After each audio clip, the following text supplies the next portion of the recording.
Hello, everybody. My name is Jacob, and I like sports. Welcome to another edition of JK Sports. And with the NFL season starting in only a week and 2 days, even though that doesn't feel real, NFL season is starting in a week and 2 days. So, what I'm going to do for you guys today is break down my predictions for the AFC.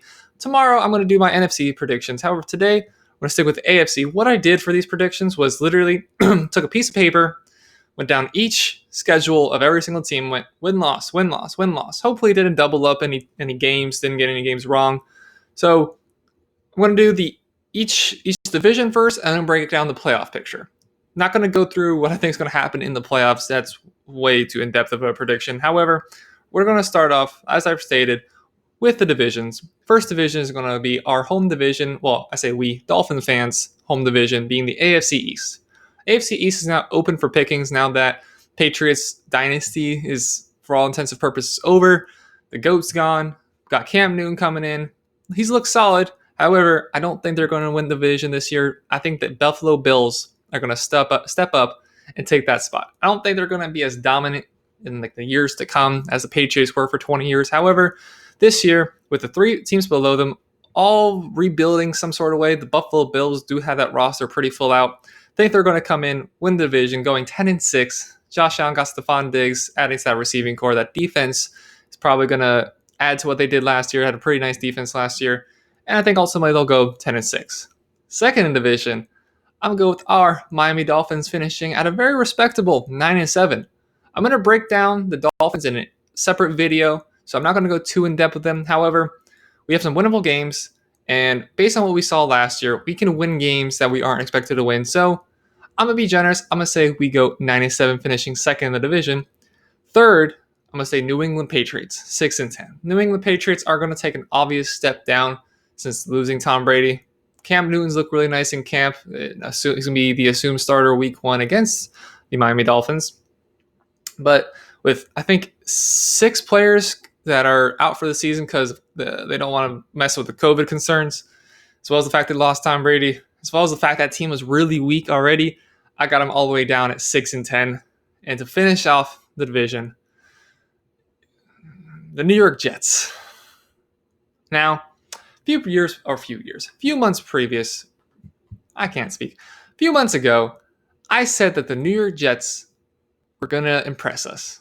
I said they were going to go 9-7. And what has happened since then? Lost Jamal Adams. Team's a mess. Adam Gase still probably doesn't have much control over the team. Oh, also all their wide receivers are injured. So I'm got them all the way down at 2-14. It's a very stark difference, but they're terrible. And breaking down their schedule, I don't see any easy patches for them. If they start losing games early, it's going to be a rough season for them. So I unfortunately have them all the way down at 2-14. So our second division we're going to talk about is the AFC North, which I believe is going to go similar to last year. Ravens going to take the division crown, going a very respectable 14-2. Got that game against the Chiefs early on in the season. However, they have a pretty easy schedule for a first place team, and their travel is slim to none, the lowest travel in the last 20 years. So I got them finishing the season off 14-2, followed by the Cleveland Browns going 10-5. Cleveland Browns going to step up this year. Baker Mayfield he seems more committed. They have a more grown-up coach in Kevin Stefanski. I like them to do better and like them to actually make the playoffs for the first time in God knows how long, going 10-5. That brings us down to the Steelers, who Ben Roethlisberger has not aged well as a quarterback. His shoulder has been an issue for the past few years. Missed all last season because either his shoulder or elbow. I got them all the way down at 7-9, missing the playoffs, and brings us down even lower to a team similar to the Jets, as in I don't see them fighting against anybody, being the Cleveland Cincinnati Bengals going a measly 2-14.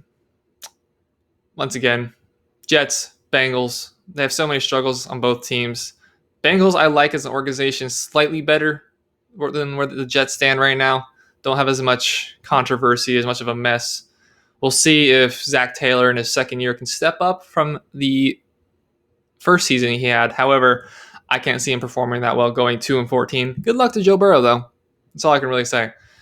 AFC South is going to be another fun year. The AFC South, every single season, we don't really know what's going to happen.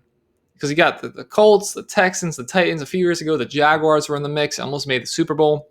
However, this year, winning the division, I have the Indianapolis Colts. They've added Phillip Rivers, and if there's a place in the NFL where Phillip Rivers is going to thrive, probably going to be the Indianapolis Colts. They got a pretty strong offensive line.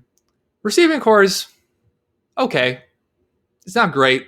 T.Y. Hilton is starting to decline in his career. Got a nice running game. I think they're ultimately going to win the division. They started the season off really hot last year. Many people have forgotten. They started the season 6-2. Now, Jacoby Brissett was at the reins, so not the best quarterback in the world. Phillip Rivers coming in, hopefully can cut down those interceptions. I'll have them winning the division, followed by the Houston Texans coming in at 9-7. Deshaun Watson has lost superstar wide receiver DeAndre Hopkins.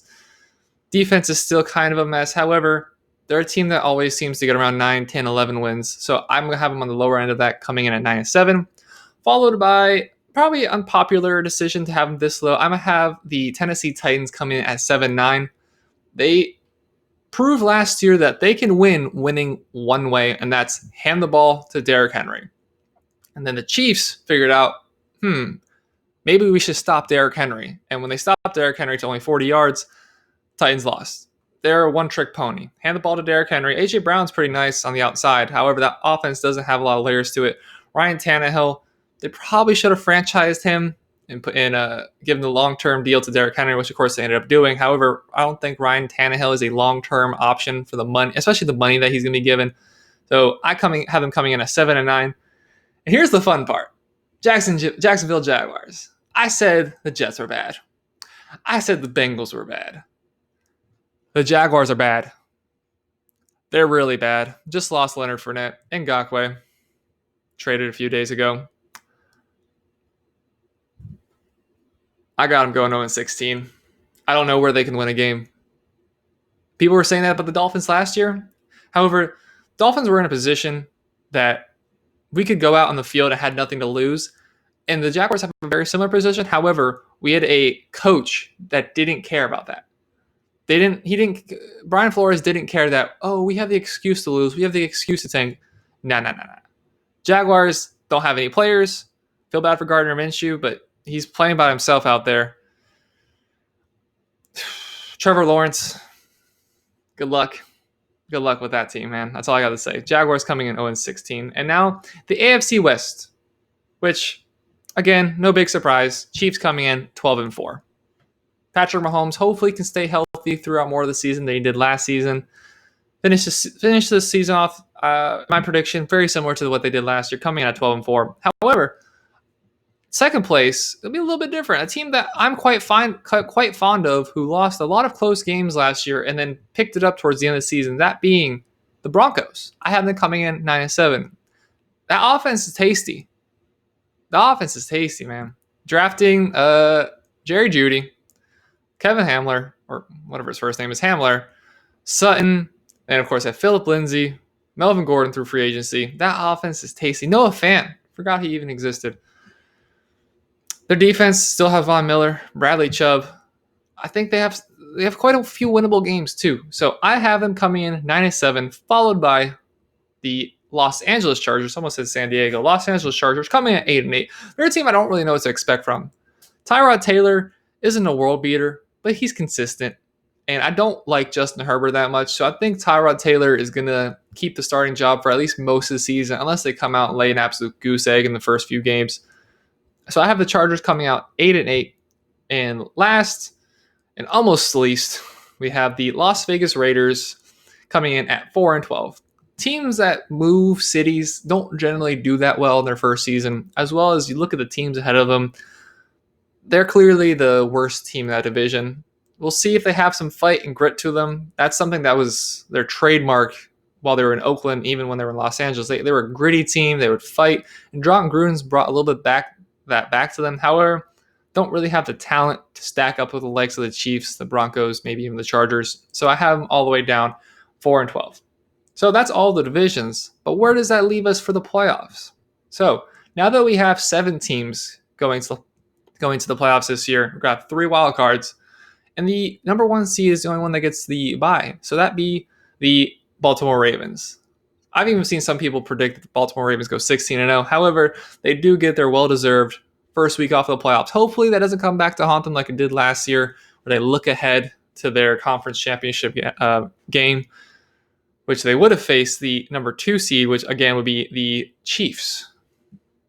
Those top 2 teams, it's hard to really argue against. They're the clear 2 best teams in the conference. You could even argue that they're 2 best teams in the league, followed by the 49ers. So Ravens 1, Chiefs 2, followed by the Indianapolis Colts and the Buffalo Bills.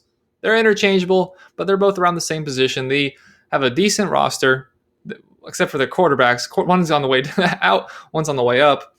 So Colts 3, Bills 4, and then our 3 wildcard teams. Browns finally make it back to the playoffs. Broncos make it to the playoffs. And then it's a tiebreaker between our Miami Dolphins and the Texans. I didn't go through to make sure, which divisional matchups do these teams win? But I'm going to be generous. I'm going to say us in our 3rd wildcard team. So once again, that's Ravens, Chiefs, Colts, Bills, Browns, Broncos, and Dolphins. What do you guys think is going to happen for this season? Is there any teams you see surprising us coming forward and winning their divisions? There's always a worst to first team. Who do you think that team might be? Let me know in the comments below. Thank you all very much for watching. Comment, like I previously stated. Subscribe. I hope you all have a great rest of your day.